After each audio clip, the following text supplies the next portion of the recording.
What's up, shift makers? So I realized that this week marks my 5th year anniversary of being an entrepreneur. Yes, it's crazy because on one hand, it seems like, 5 years has been a long time. And then on the other, I'm like, where did the time actually go? But today I want to talk to you about the 5 top lessons I've learned from being an entrepreneur. So whether you are aspiring and considering it, whether you've been an entrepreneur for 1 year or 5 years or 10 years or 20 years, if you're watching this video, I would love to hear some of your tips below. So make sure you do that after. In case you don't know my story, I started out as a social media manager for a startup company. That's where my beginnings were after college. And I worked with this company for almost 2 years and they were great. Loved them to pieces. They were a young company, bootstrapping, starting up. It was awesome. I quickly learned that I wanted more. I had a bigger vision for my life and for how I wanted to impact the world around me and decided to take that leap. Quite literally, a leap of faith and trust my gifts. Actually, I don't even know if I trusted my gifts as much as I was just kind of thrown into it and stumbled upon entrepreneurship. From leaving the startup company, I got hired onto another company, but that only lasted about 2 weeks. To make a very long story short, both the new company that I started to work for and my startup company both became my first set of clients. So that is actually how I became an entrepreneur. There's more to that, but I'm going to keep it at that. Over the years, my business models have evolved a lot. I started out as a social media manager and digital marketing consultant for local small businesses and entrepreneurs, then moving into coaching and consulting, and speaking, course creation, you name it. I've done a lot of different things, but I've learned a lot in the process of having different business models, of growing, and I want to share that with you today. So let's talk about this. So lesson number 1, keep your job until you're profitable. Because I didn't. It's one of those things that is very interesting. You know, if you kind of take a leap of faith like I did and you don't have a job, it forces you to have to get your stuff together very, very quickly. But you also run the risk of failing very hard and learning lessons the hard way and being very stressed out by not having a constant flow of paychecks or income. So you kind of have to look at it like that. If you really want to start off, with the comfort of still making money, but being able to transition, then I would say keep your job until you're profitable in your new business venture. That way you have money to do what we're going to talk about in lesson number 2, which is invest. Right? You have money to actually invest in your business and you don't have to bootstrap completely. Usually you're always bootstrapping in some degree.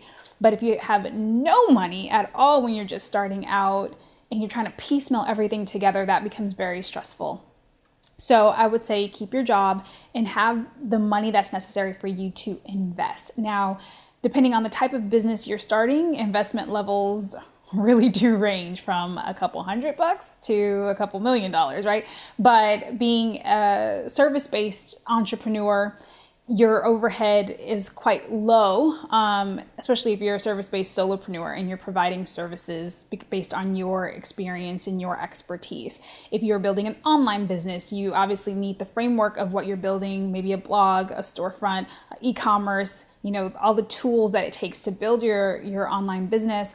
But overall, you're working from your laptop. You don't have to have a facility of any sort. So your overhead will be quite low. So you can start, you can really literally start with not that much capital, but you're going to have to invest. You're going to have to invest in training so that you can, continue to learn. You're going to have to invest probably at some point in a coach or consultant to help you continue to scale what you're growing, events, you name it.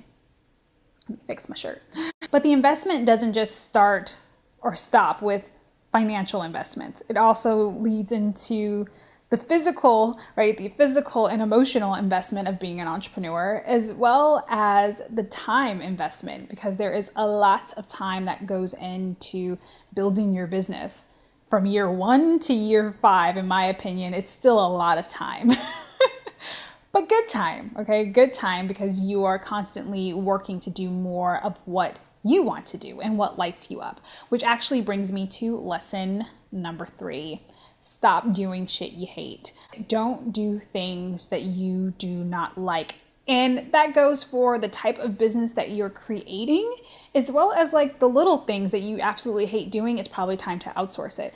But really, it's about don't do something just to do it, right? Starting a business isn't easy, no matter what type of business it is. But starting a business that starts to feel like a job that you hate, then you're probably in the wrong business, or you have the wrong business model. It doesn't mean you should give up, throw in the towel, and not do anything, but you might have to pivot and shift into something that feels more aligned with you, which is the work that I do now, helping people step into that place of clarity and alignment with where they want to go and how they want to show up. And that is really key for doing work that you love. So make sure that you're doing something that is meaningful to you, meaningful work, because if not, you have less of a headache working for someone else. Lesson number 4. Relationships are the key to growth. Have you ever read Dale Carnegie, How to Win Friends and Influence People? Friendships, relationships, colleague relationships, just relationships in general will help you grow your business quickly. You know, if you're out and about in your networking, whether it's online or off, you constantly want to be meeting people, and not meeting people because you see them as like your ticket out or your ticket to get into something, or they might be a client of yours. So that's the only reason why you want to build relationships. You want to build relationships, yes, for potential clients, for potential partnerships, but really friends and what I call biz besties, and people that you can learn from, mentors that can help you progress your business forward, because you don't always need money, but you do need people. And for lesson number 5, biggest lesson, there are 3 things that you need to properly run your business. And it is clarity, personal development, and marketing. Yep, those 3 things are absolute, no matter what industry you're in. Clarity on who you are, what you do, and how you want to go about doing it. Personal development, because you're constantly needing to grow from the inside out. It's not just about business growth and numbers, but it's how you grow yourself and your mindset and your ability to change your habits that's going to keep you in this game for the long run. And marketing is your lifeline to actually having a business. You can have all the products, the pretty website, and everything in place, but if you don't know how to market yourself and be able to build those relationships for people to know who you are and the products you sell, you essentially don't have a business. So those are my top 5 lessons. Keep your job until you're profitable. Make sure that you're investing in yourself financially, emotionally, physically, time-wise, or stop doing shit you hate. Build your relationships. And make sure you're clear, you're constantly developing yourself, and that you're marketing who you are to the people that need you the most. If you enjoyed this video, please give me a thumbs up, like it, share it with someone that you know needs it, and leave me a comment below. Are you in business? And if so, what has been your business lessons that you want to share with those that may be aspiring to become an entrepreneur? And if you are aspiring to become an entrepreneur, what is it that you would like to know from myself or others who might be leaving lessons in the comments below? Let us know.